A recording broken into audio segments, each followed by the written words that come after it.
Yo, there has been a controversy about the ending to Joker 2, and I am not even going to try to pronounce that name. I mean, my days in French began and ended in the seventh grade. The only words I remember, oui and comment allez-vous.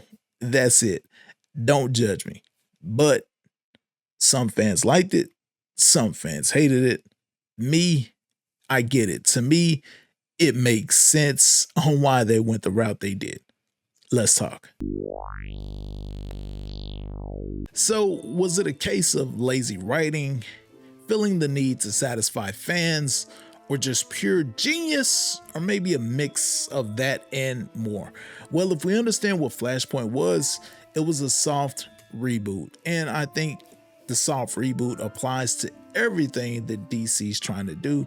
And although they said that this version of Joker didn't have anything to do with any version of Batman that we previously saw, what if the events of Flashpoint caused these two universes to merge and this is the result?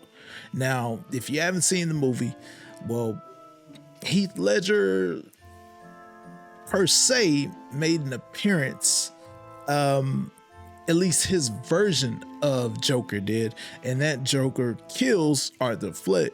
And if we break it down, Arthur Fleck's version of Joker, well, we can look at that as the inspiration, and Heath Ledger, we can look at him as the real Joker, the Joker that we know, the diabolical, the evil, the villain, the mastermind that goes toe-to-toe with the Caped Crusader. Now, Arthur Fleck, we can't really expect him to make that jump or really be believable at this time in his life. Like, he really didn't have those desires, those wants, those needs. I mean, this is a guy in his late 40s, early 50s who basically cracked under the pressure of life, also dealing with the diagnosis that he was dealing with.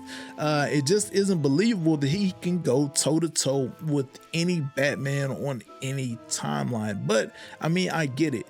Let's pivot. That's honestly what DC was thinking.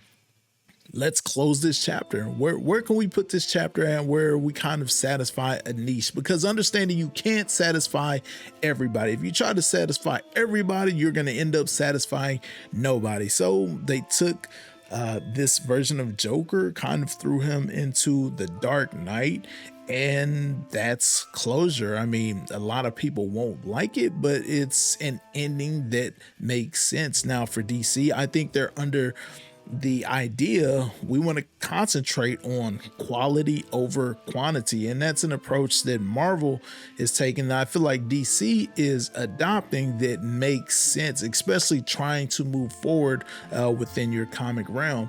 Now, we have seen a version of Joker in the Batman, and I'm assuming that James Gunn will also have his version of Joker in their version of Batman. That's going to be different, but the fact is now we can actually concentrate on a shorter or smaller quantity and giving it, you know, your all. You don't want to be in a situation where you have so many versions and now you're trying to satisfy everybody, and now you're just drawing yourself thin. Like, it doesn't make sense. I feel like the way that they closed this chapter off was good. I'm content with it. I think it makes sense, and I think Flashpoint was honestly the reason that they went this way. Now, what do you think? Do you think I'm on to something? Do you think I'm off? Let me know. Comment down below. Until next time, my name is Raymundo. This is Raymundo Speaks, your #1 spot for all your shenanigan and entertainment needs. Until next time, lock in, like the vid, subscribe. Later.